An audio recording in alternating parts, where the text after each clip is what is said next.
Pour ne rien rater de nos programmes, n'oubliez pas de vous abonner à nos deux chaînes YouTube, le Média TV et le Média 24/7, et d'activer la cloche. Nous avons une dissolution qui a été voulue par le président de la République. Et nous avons là un parti, un groupe de partis, le NFP, qui est sorti vainqueur. Mais Macron qui a refusé d'entendre cette voix-là. Sur les retraites, 7 Français sur 10 étaient contre. Il a refusé d'écouter. Sur la taxation Zuckman, vous avez eu quasiment 8 Français sur 10 qui sont pour. Il refuse d'écouter.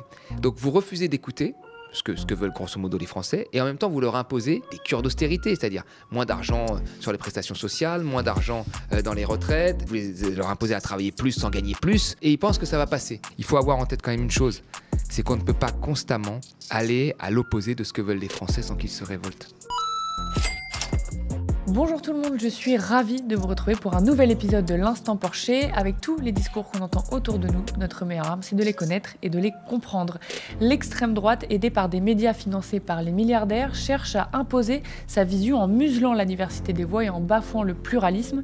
Pour riposter, le média lance Riposte, une campagne citoyenne cruciale pour bâtir une chaîne d'information indépendante et populaire sur les réseaux sociaux et sur la TNT francilienne.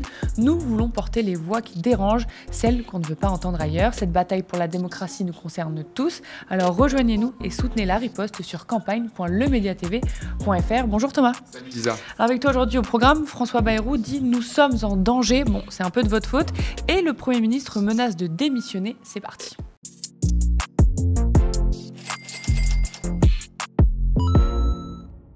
François Bayrou sonne l'alerte. Entre menaces de censure et blocages prévus partout en France, le Premier ministre a prévenu « Nous sommes en danger, attention avec la dette, il y a trop de dépenses ». Le patron du Modem met son poste en jeu. Il demandera la confiance des députés le 8 septembre à l'Assemblée nationale.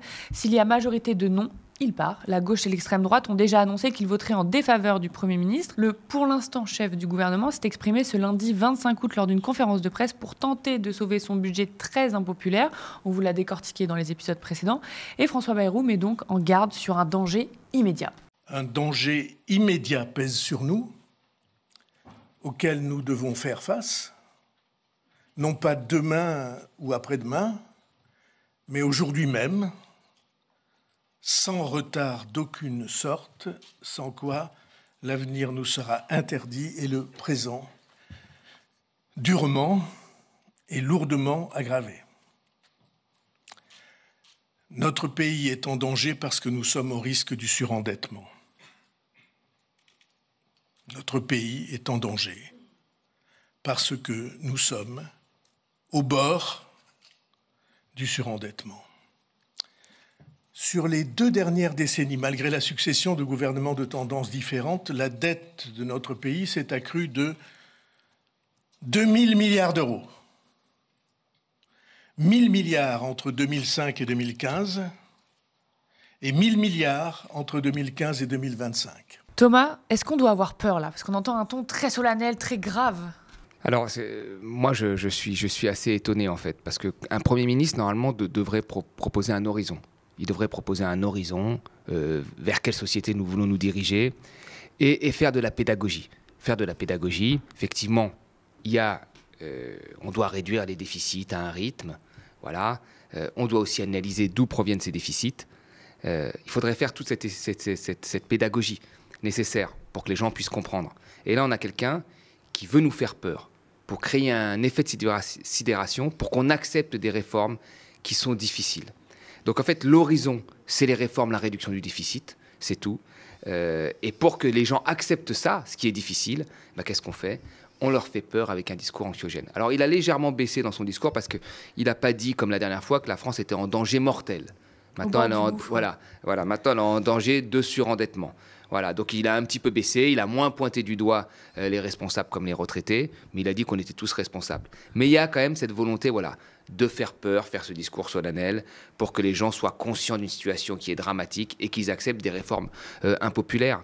Alors qu'on pourrait quand même faire un autre discours un peu plus pédagogique sur ce qu'est le déficit, sur comment augmenter nos dettes par rapport aussi à nos voisins, et ce qu'on peut faire pour améliorer la vie des gens. Mais du coup, est-ce qu'on est en danger immédiat ou pas, comme il le prétend ? Rien n'indique qu'on est en danger immédiat. Alors déjà, il faudrait regarder toutes les dettes des autres pays. elles ont augmenté. La dette américaine a très fortement augmenté. Alors on dit oui, il y a le dollar, machin, d'accord. Bon, nous on a quand même l'euro qui est la deuxième monnaie. Faut arrêter. On n'a pas une monnaie on n'a pas la monnaie de l'Argentine ou d'un autre pays qui serait beaucoup plus faible. On a l'euro qui est la deuxième plus grande monnaie et qui est une monnaie très crédible. On regarde même nos voisins. Les dettes ont augmenté et qu'on l'a souvent dit ici. Quand on regarde ces 20 dernières années, la dette a augmenté plus vite dans certains pays. Quand on prend par exemple la Grèce, globalement, les États-Unis, même le Royaume-Uni, en termes d'augmentation, ça a augmenté plus vite que la France. Et pourtant, on nous sert toujours le même discours. Et Bayrou en est l'exemple, parce que ça fait des années que nous sert le même discours, de cette dette qui s'accumulerait que chez nous. Voilà, ça c'est faux. Effectivement, ces dernières années, elle a pu baisser dans un certain nombre de pays, en pourcentage de PIB, alors que chez nous, elle s'est plutôt stabilisée entre les 2 dernières années. Pour un tas de raisons qui ont été faites chez nous, c'est que chez nous, on a très rarement baissé autant les impôts qu'on l'a fait dans le quinquennat qui a été fait sous Macron. Ce qui explique une grosse partie de ce déficit. Quand on regarde la dépense publique en pourcentage de PIB, c'est la même aujourd'hui qu'en 2017. Donc ce n'est pas un problème de dépense, c'est un problème de recettes. On l'a souvent dit ici, mais François Bayrou a trouvé, lui, une explication. C'est pas de leur faute, ce serait la nôtre. Mais cela me permet de rappeler à tout le monde que la dette, ce ne sont pas les gouvernements qui la consomment. Cette dette colossale, elle a été, année après année, consommée en dépenses courantes et en protection de nos concitoyens. Il suffit de penser au Covid. Alors, est-ce que les Français coûtent trop cher et c'est eux le résultat de la dette ? Je trouve ça scandaleux, moi, ce discours. Je trouve ça scandaleux parce que déjà, la dette a fortement augmenté. On l'a souvent dit ici, quasiment, ça dépend des études, mais ça va entre 40 et 60% de l'augmentation de la dette qui sont dues à 2 crises qui ne sont pas dues aux Français. Rappelons-le, la première crise, c'est la crise des subprimes en 2007, qui vient des États-Unis et qui déferle sur l'Europe et qui fait que pour sauver les banques, pour aider les entreprises, mais aussi pour compenser les licenciements des entreprises via l'assurance chômage, la dette a fortement augmenté. Et ça, ce n'est pas à cause des Français, c'est à cause d'une crise qui vient des États-Unis. La deuxième fois, c'est la crise du Covid. La crise du Covid, ce n'est pas une crise qui est propre à la France, c'est un virus qui vient de Chine, qui s'est propagé au monde entier. Et là, c'est encore une fois pour aider les entreprises, parce qu'on a eu une année où l'État, c'était 100% lui qui faisait l'économie. Il a aidé les entreprises, il a aidé les restaurateurs, il a aidé les gens qui étaient au chômage technique. Donc là, il a mis des pansements sur le fait qu'on n'avait pas investi dans les services publics depuis. Exactement. Et là, c'était dû à un élément extérieur à la France. Et la troisième chose, c'est la hausse des prix de l'énergie due à l'invasion de la Russie, due au fait que la Russie a attaqué l'Ukraine. Et ça, encore une fois, c'était un choc qui était extérieur à l'économie française. Donc, en réalité, la dette a fortement augmenté dû à des chocs extérieurs où, effectivement, l'État a dû compenser pour aider les entreprises et aussi, il faut le dire, via notre modèle social, les Français. Et puis après, ce qui est vraiment, moi je trouve assez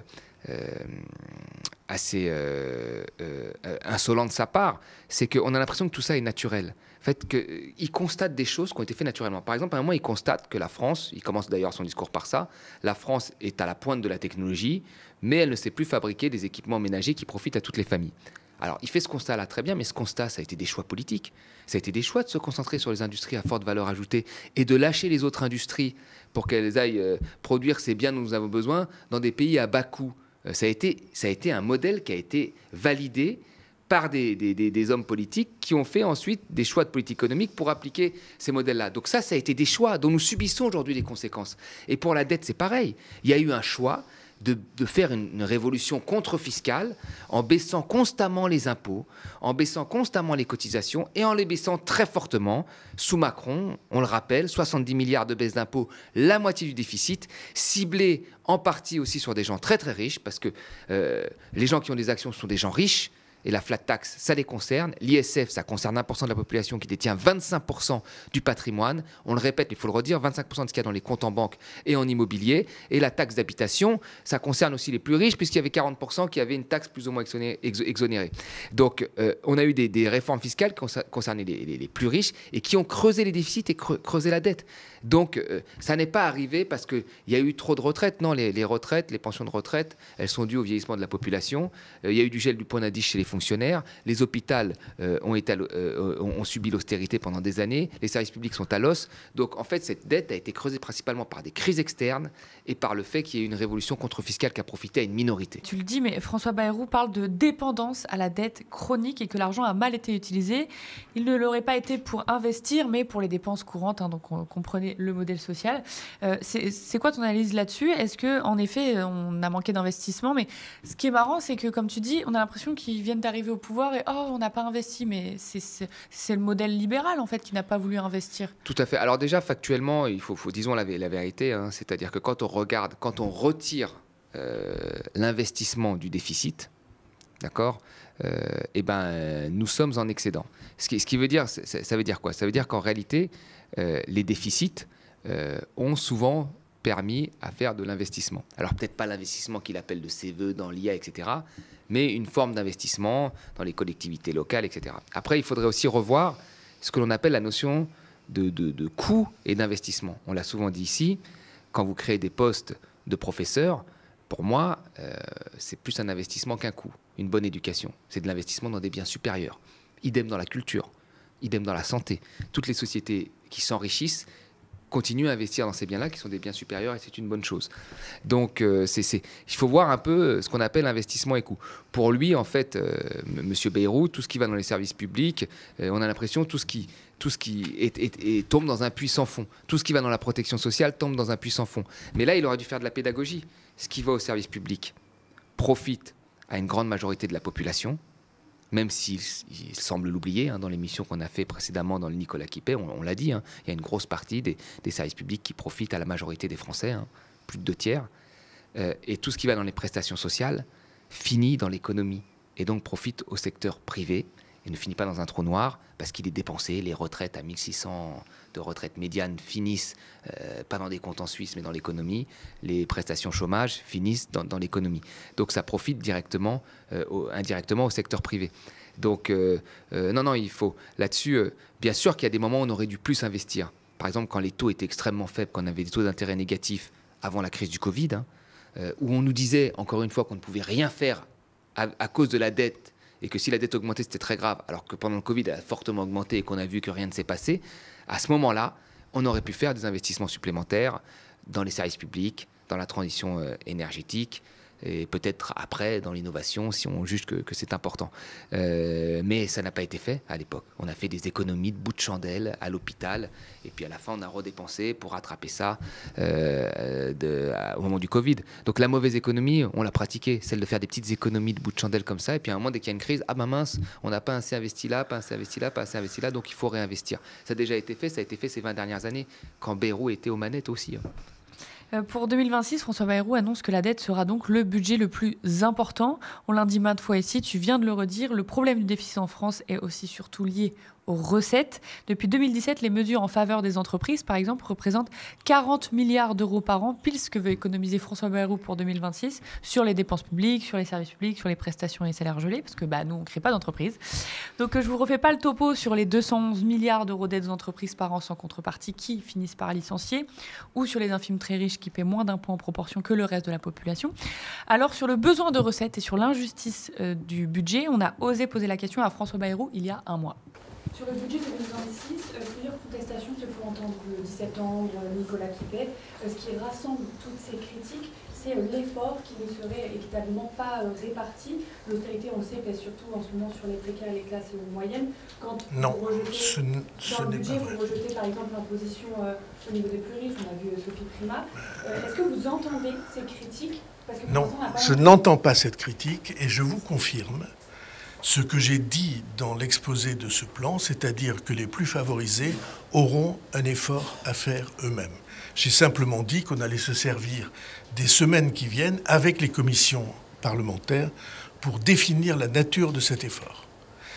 Mais c'est cet équilibre que nous cherchons et il est évident que quand on demande à une société, à ceux qui travaillent ou à ceux qui sont à la retraite, à ceux qui ont des situations modestes ou moyennes, quand on leur demande des efforts, il faut évidemment que les plus favorisés soient eux aussi associés à cet effort. Comment?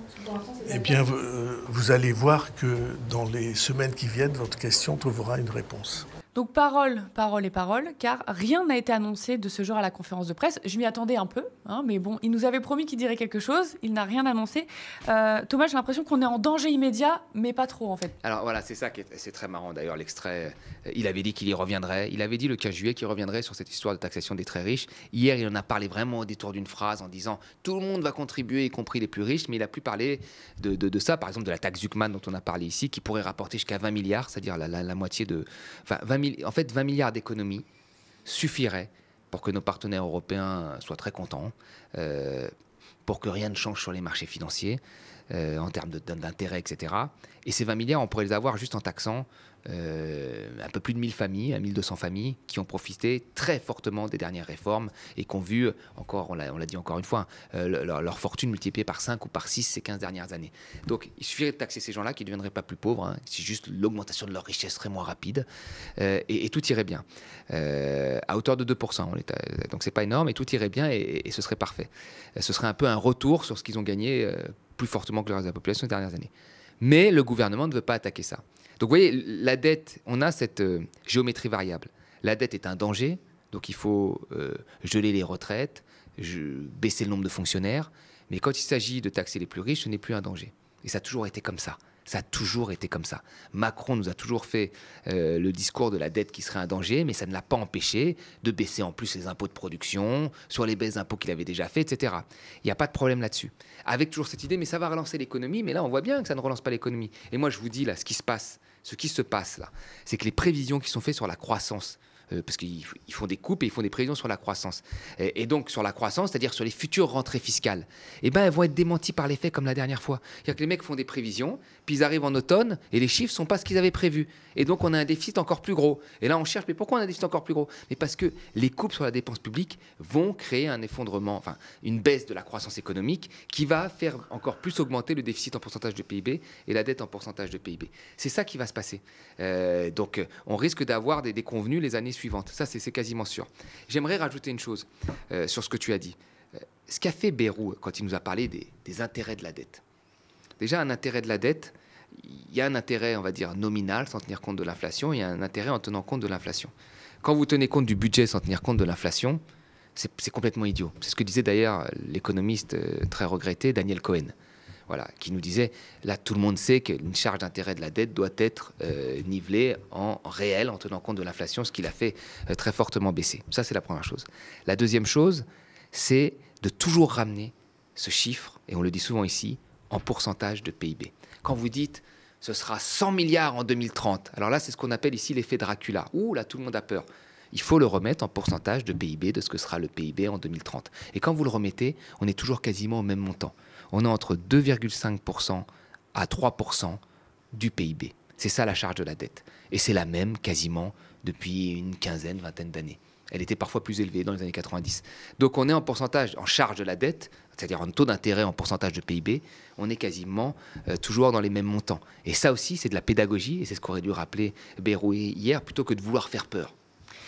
Justement, je le disais, François Bayrou va demander un vote de confiance le 8 septembre à l'Assemblée nationale. Alors on l'a dit, ça s'annonce très mal parti pour lui.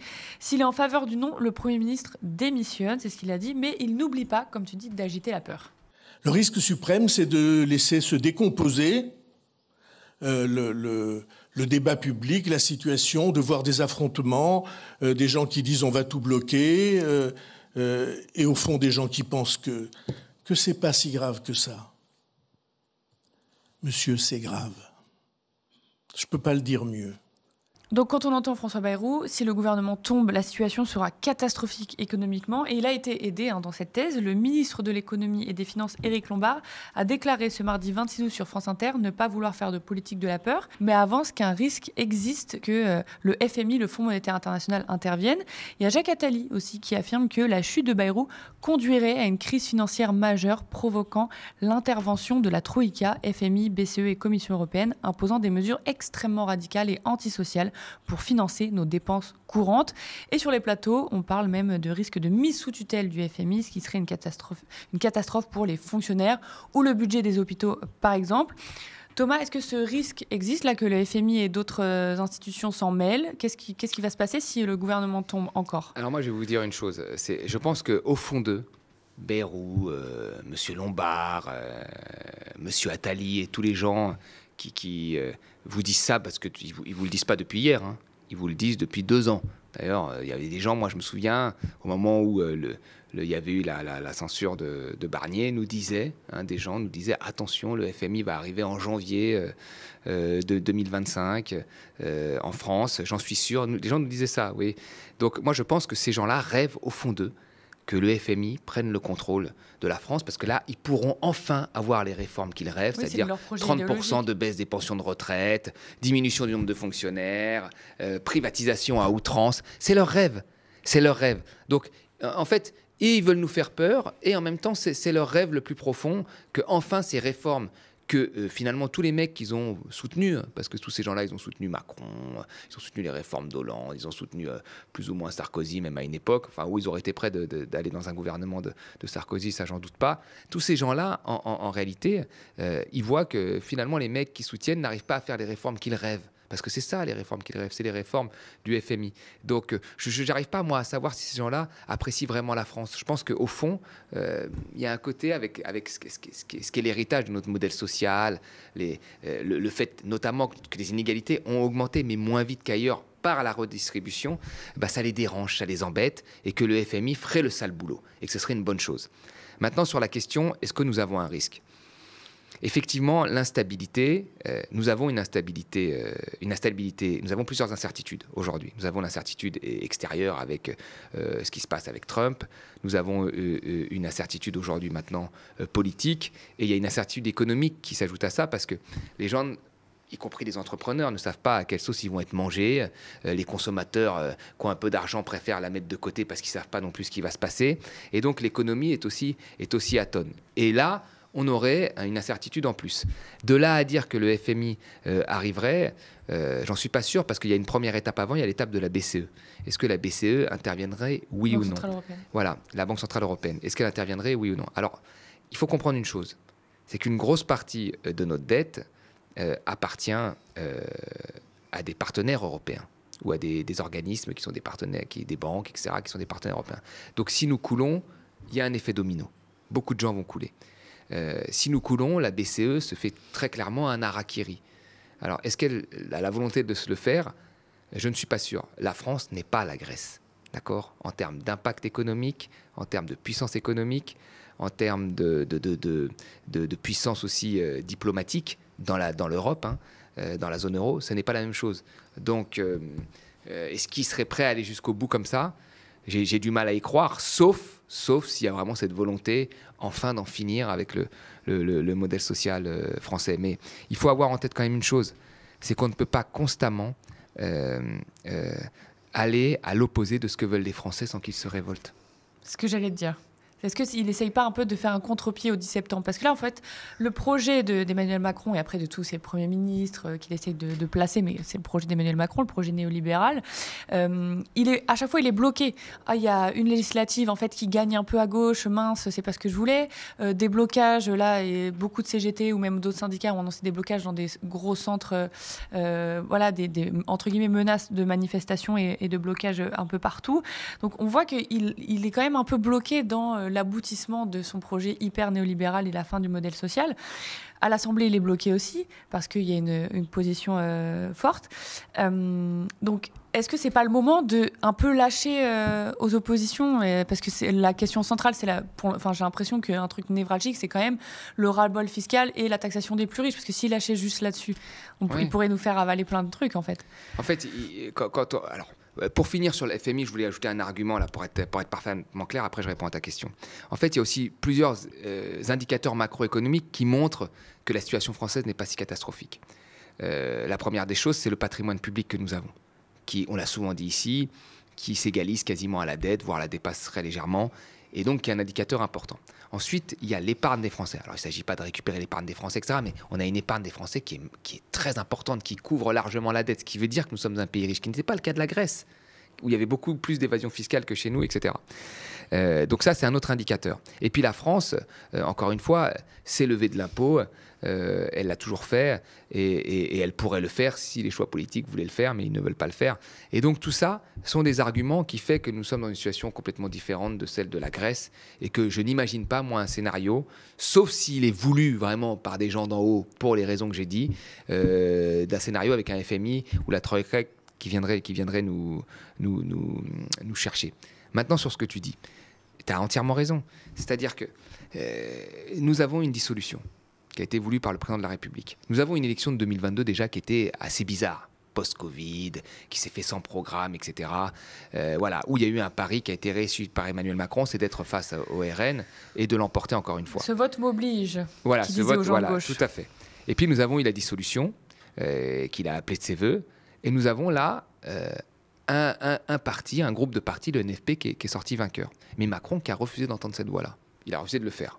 Voilà, donc il a été contre, finalement, ce qui s'est passé dans les urnes. Même s'il y a eu après de la coopération parfois entre partis, de fait, le NFP, contre toute attente, est sorti premier. Il a refusé d'écouter les urnes là-dessus. Donc il refuse une première fois. Sur les retraites, 7 Français sur 10 étaient contre. 7 salariés sur 10, il a refusé d'écouter. Sur la taxation Zuckman, vous avez eu quasiment 8 Français sur 10 qui sont pour. Il refuse d'écouter. Donc vous refusez d'écouter ce que veulent grosso modo les Français, et en même temps vous leur imposez des cures d'austérité, c'est-à-dire moins d'argent sur les prestations sociales, moins d'argent dans les retraites, moins d'argent, vous leur imposer à travailler plus sans gagner plus. Ils pensent que ça va passer. Et ils pensent que ça va passer. En fait, il prend les Français un peu plus bêtes que ce qu'ils ne sont. Voilà. Et en fait, vu que chaque fois que c'est un peu passé, mais à chaque fois à la limite, hein, sauf pour les gilets jaunes, mais chaque fois finalement c'est passé, et puis les gens ils prennent le choc, et là ils se disent ils vont encore prendre ce choc-là. Mais je pense que ce qui couvre, c'est une colère très forte, parce que les gens ne sont pas dupes. Les gens ne sont pas dupes. Ils se rendent compte que ce qui s'est passé ces dernières années ne les a pas enrichis. Et aujourd'hui, ça concerne tout le monde. Vous regardez les cadres, qu'on voyait souvent comme les gagnants de la mondialisation. Les cadres, aujourd'hui, ils ont moins de pouvoir d'achat qu'en 1996. Vous vous rendez compte ? Moins de pouvoir d'achat. Donc eux aussi, ils ont été victimes de ce système. Les ouvriers, il y a eu des délocalisations. Les employés, ils ont des salaires qui sont collés quasiment au SMIC et un peu plus, et ils se sont fait grappiller leur salaire ces dernières années par l'inflation. Donc les gens se rendent compte que l'immobilier augmente, les voitures, le coût de la voiture augmente, l'énergie augmente, les biens de consommation avec l'inflation augmentent. Il n'y a qu'une seule chose qui n'augmente pas, c'est les salaires. Et les gens en sont conscients. Ils sont conscients qu'il y a quelque chose qui joue contre eux. Et donc, il y a une colère qui couve. Et ça va exploser. Si ce n'est pas cette fois-ci, ça va exploser à un moment. Ce n'est pas possible que ça continue comme ça. Et il y a autre chose qui augmente aussi, c'est les dividendes. Exactement. Ne cessera pas tout de à fait. le rappeler quand Exactement. même. Donc c'est pour ça aussi cette dichotomie entre nos grandes entreprises, nos fameux fleurons français ne se sont jamais aussi bien portés, nos très riches se sont jamais aussi bien portés, et de l'autre, c'est pas la même chose, quoi. On a été quand même un pays, il faut le rappeler, c'est hallucinant. Hein. Nous sommes un pays de 70 millions d'habitants, ce qui est assez faible au niveau mondial. Nous sommes un pays dont on n'arrête pas de dire qu'on ne peut pas réussir, on ne travaille pas. Et nous sommes quand même le pays qui avons eu à un moment l'homme et la femme la plus riche au monde. Voilà, ça c'est hallucinant. Donc on ne peut pas dire que c'est un pays qui se comporte mal avec les riches. C'est un pays où justement, qui se comporte peut-être même mieux que les autres avec les riches. Justement, en parlant de la richesse, je me fais une petite auto-promo. J'ai fait une carte blanche il y a quelques jours sur le média qui déconstruit un peu le mythe de la richesse et des riches, de pourquoi ils l'auraient mérité ou est-ce que ce serait plus du vol. Donc je vous laisse aller regarder ça. Merci Thomas. Merci Lisa. Et merci à vous, chez vous, d'avoir suivi cet épisode de l'Instant Porcher. J'attire une dernière fois votre attention avant de se quitter. La situation politique est inédite, historique, vous avez l'habitude de me l'entendre dire. Et face aux 105 millions d'euros du milliardaire ultra-conservateur Sterrin, qui veut installer l'extrême droite au pouvoir, le média lance Riposte, une contre-offensive vitale et citoyenne. C'est notre unique chance de bâtir une chaîne d'infos populaire et indépendante, capable de percer sur les réseaux sociaux et sur la TNT francilienne, pour donner enfin la parole à celles et ceux qu'on ignore. Ensemble, reprenons le terrain et protégeons notre démocratie. Soutenez-nous sur campagne.lemediatv.fr. Spectateurs, abonnés, donatrices et sociaux, je vous dis à la semaine prochaine.